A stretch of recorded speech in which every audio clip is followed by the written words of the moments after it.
আশা করি সবাই ভালো আছো। আজকের ক্লাসটি বিগিনারদের জন্য। আজকে আমরা ছবি দেখে দেখে ওয়ার্ড শিখব। যেমন এখানে অনেকগুলো ছবি দেয়া আছে, আমরা সেই ছবিগুলো দেখব এবং একটি ক্লু দেয়া আছে, মানে এই ছবিটার ইংলিশ ওয়ার্ডটা কি হবে এবং সেটা কি দিয়ে শুরু হবে সেটা প্রথম দেয়া আছে। যেমন এখানে আমরা দেখেই বুঝতে পারছি এটা একটি কাপের ছবি এবং দেয়া আছে সি। চলো আমরা লিখে ফেলি, এটা হচ্ছে CUP, কাপ।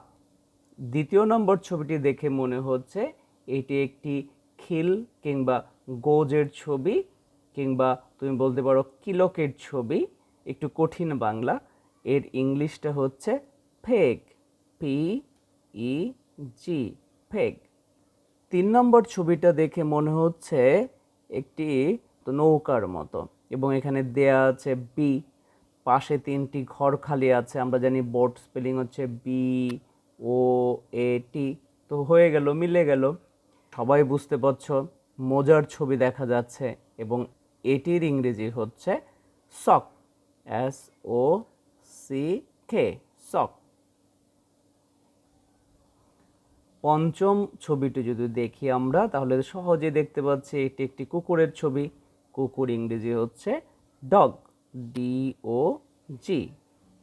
আর এটি একটি গাছের গুড়ির ছবি, তো এটির ইংরেজি হচ্ছে লগ এবং দেয়া আছে LOG, লগ। 7 নম্বর ছবিটি দেখে বুঝতে পারছো একটি গাছের ছবি, তাহলে গাছ ইংরেজি হচ্ছে ট্রি। চলো আমরা লিখে দিই TREE, ট্রি। এই ছবিটি দেখা যাচ্ছে একটি মাছের ছবি।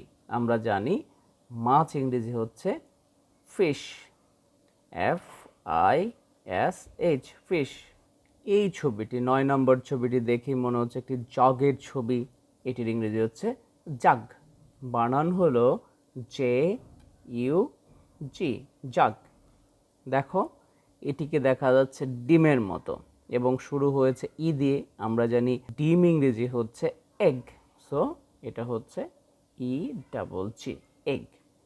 এখন এখানে যে ওয়ার্ডগুলো আমরা শিখলাম এগুলোর উপর ভিত্তি করে আমরা কিছু শূন্যস্থান পূরণ করব, যাতে করে তোমাদের আরও বেশি মনে থাকে।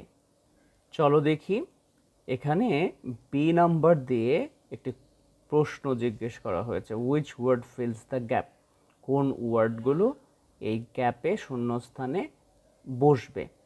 আ হ্যান লেড দ্য, একটি মুরগি কি পারে, আমরা জানি একটি মুরগি ডিম পারে, সো এখানে হবে এগ।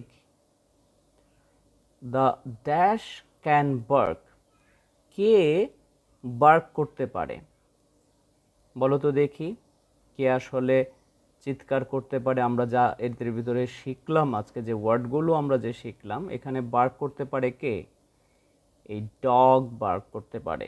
তো আমরা এখানে লিখব DOG, the dog can bark.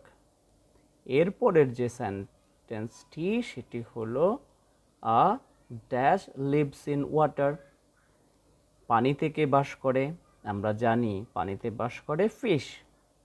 এখন আমরা এখানে লিখব fish. A dash is worn on the foot, আমাদের পায়ে আমরা কি পরে থাকি সাধারণত, আজকে শিখেছি জুতা পরি। জুতা ছাড়া, জুতা পরার আগে কি পরি দেখি তো পায়ে কি না এগুলোর ভিতরে। হ্যাঁ, এই যে পেয়ে গেছে ছবিতে, দেখো সক, আমরা পায়ে সক পরি।